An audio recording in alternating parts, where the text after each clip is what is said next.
The fourth news post में आपका स्वागत है। मैं हूं एस कुमार। इट्स हेडलाइन में जल्दी से देखते हैं आज की कुछ खास खबरें।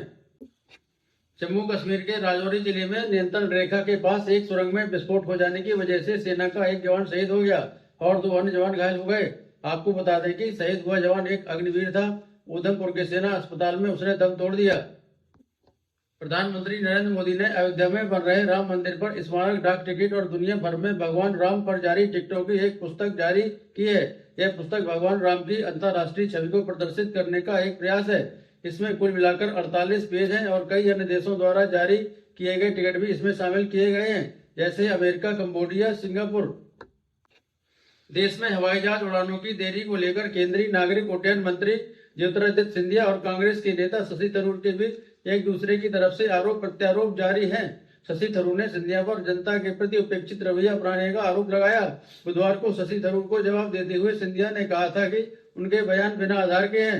दरअसल शशि थरूर कहने का प्रयास कर रहे थे कि जब से सिंधिया ने कांग्रेस छोड़कर भाजपा का दामन थामा है, तब से वह भी मोदी सरकार के उपेक्षापूर्ण रवैये को अपनाने लगे हैं। कुछ ही दिन पहले बिल्किस बानो से संबंधित मामले पर दिए गए सुप्रीम कोर्ट के फैसले के बाद उसमें फिर एक नया मोड़ आया है। सुप्रीम कोर्ट ने गुरुवार को बिल्किस बानो के साथ बलात्कार करने और उसके परिवार के सदस्यों की हत्या करने के दोषियों द्वारा दायर याचिका पर सहमति दी है। इस याचिका में दोषियों ने जेल अधिकारियों के सामने आत्मसमर्पण करने के लिए समय बढ़ाने की मांग की थी। सुप्रीम कोर्ट अब इस बात पर विचार करेगा कि दोषियों को आत्मसमर्पण करने के लिए और वक्त मिलेगा या नहीं।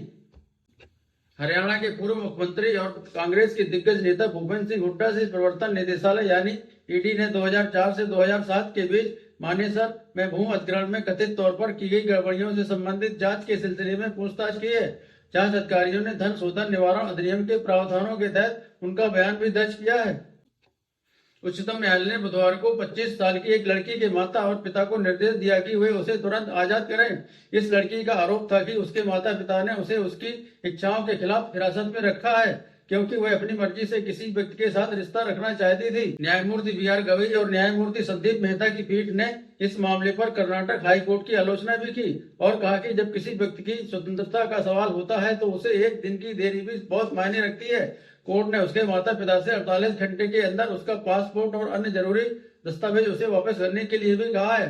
आपको बता दें कि भारत के संविधान के अनुच्छेद 21 के तहत यह एक मूल अधिकार है कि हम अपनी मर्जी के किसी व्यक्ति के साथ विवाह कर सकते हैं या रिश्ते में रह सकते हैं। लाल सागर क्षेत्र में बढ़ते हुए तनाव को देखते हुए कुछ लोगों ने इस बात की आशंका जताई थी कि आने वाले समय में भारत में उर्वरकों की कमी हो सकती है।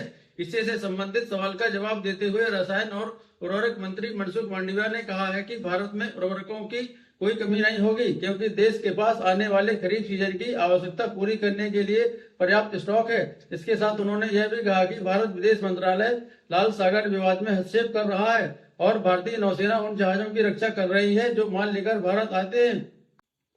विमानन सुरक्षा नियामक bureau of civil aviation security ने मुंबई हवाई अड्डे पर विमान के अलावा यात्री द्वारा सड़क पर खाना खाने की घटनाओं को देखते हुए इंडिगो और मुंबई इंटरनेशनल एयरपोर्ट लिमिटेड पर कुल मिलाकर 1.80 करोड़ का जुर्माना लगाया है। इंडिगो पर कई उल्लंघन के लिए 1.20 करोड़ का जुर्माना लगाया गया है, जबकि मुंबई एयरपोर्ट पर 60 लाख रुपए का जुर्माना लगाया गया है। यात्रियों के सड़क पर बैठकर खाना खाने का एक वीडियो सोशल मीडिया पर तेजी से वायरल हुआ था। इसके बाद इन दोनों संस्थाओं को कारण बताओ नोटिस भी जारी किया गया था। प्रधानमंत्री नरेंद्र मोदी ने विश्व व्यापार में भारत की स्थिति पर जोर देते हुए कहा है कि भारत ने जहाज परिवर्तन के समय में कई विकसित देशों को पीछे छोड़ दिया है। यह बात सच है कि शिप की लोडिंग और अनलोडिंग का वक्त भारत में काफी कम लगता है। लंदन से छप रहे एक मशहूर अखबार ने कुछ महीने पहले इस पर एक रिपोर्ट भी प्रकाशित की थी और कहा गया था कि भारत आने वाले जहाज अमेरिका और सिंगापुर की तुलना में जल्दी खाली कर दिए जाते हैं और जल्दी भर के वापस चले भी जाते हैं। जाहिर सी बात है कि टर्न अराउंड टाइम कम होने की वजह से भारत को वैश्विक व्यापार में काफी सहायता मिलती है और इससे आयात निर्यात काफी तेजी से होता है।